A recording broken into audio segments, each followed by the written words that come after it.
menggunakan sistematik sintesis hormon tiroid dan pelepasannya ke dalam sel di folikel tiroid.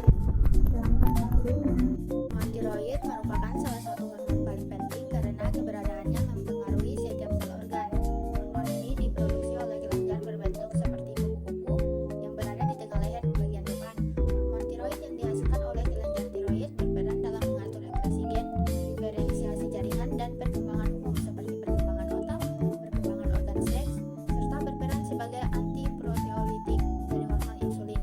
Hormon tiroid diproduksi di kelenjar tiroid. Kelenjar tiroid terletak pada leher bagian depan, tepatnya di bawah kartilago krikoid, samping kiri dan kanan trachea. Kelenjar ini terdiri atas dua lobus, yaitu lobus kiri dan kanan, yang dihubungkan oleh jaringan ismus. Tiroid tersusun dari banyak folikel. Setiap folikel dikelilingi oleh satu lapisan sel epitelioid yang mengelilingi sebuah rongga yang disebut koloid sebagai tempat sintesis hormon-hormon tiroid. Di antara folikel terdapat sel parafolikuler yang berukuran lebih kecil.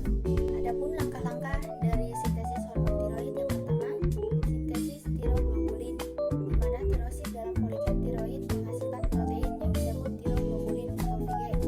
Tiroglobulin tidak mengandung yodium apapun dan merupakan protein prekursor yang disimpan dalam lumen folikel. Ini diproduksi di retikulum endoplasma kasar. Aparat Golgi mengemasnya ke dalam vesikel dan kemudian memasuki lumen folikel melalui eksositosis. Yang kedua, serapan iodida, di mana protein kinase fosforilasi menyebabkan peningkatan aktivitas importer natrium iodin basolateral yang didorong oleh natrium kalium ATPase untuk membawa iodida dari sirkulasi ke dalam tirosit. Iodida kemudian berdifusi dari sisi basolateral ke puncak sel, di mana ia diangkut ke dalam koloid melalui transporter Petri. Yang ketiga, iodinasi tiroglobulin, di mana protein kinase A juga memfosforilasi dan mengaktifkan enzim tiroid peroksidase atau TPO, di mana enzim tiroid peroksidase ini memiliki tiga fungsi, yaitu oksidasi, pengorganisasian, dan reaksi gandengan. Oksidasi, di mana enzim tiroid peroksidasi menggunakan hidrogen peroksida untuk mengoksidasi iodida menjadi yodium. NADPH oksidasi enzim apikal menghasilkan hidrogen peroksidasi untuk enzim tiroid peroksidasi.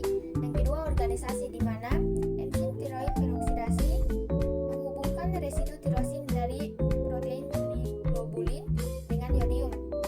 Ini menghasilkan monohidrotirosin atau MIT dan diidotirosin atau DIT, di mana monohidrotirosin ini memiliki residu tirosin dengan yodium dan diidotirosin memiliki residu tirosin dengan dua molekul yodium.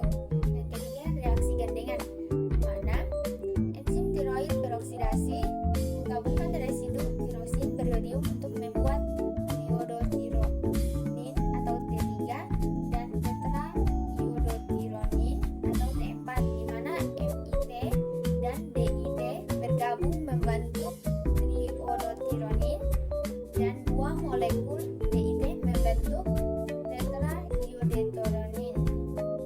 Proses pelepasan hormon tiroid di dalam sel folikel tiroid melibatkan beberapa langkah sebagai berikut. Pertama, penyimpanan, di mana hormon tiroid terikat pada tiroglobulin untuk disimpan di lumen folikel. Yang kedua, pelepasan, di mana hormon tiroid dilepaskan ke dalam jaringan kapiler berpenetrasi oleh tirosit melalui langkah-langkah berikut. Yang pertama, tirosit mengambil tiroglobulin beryodium melalui endositosis. Kemudian, lisosom menyatu dengan endosom yang mengandung tiroglobulin beryodium.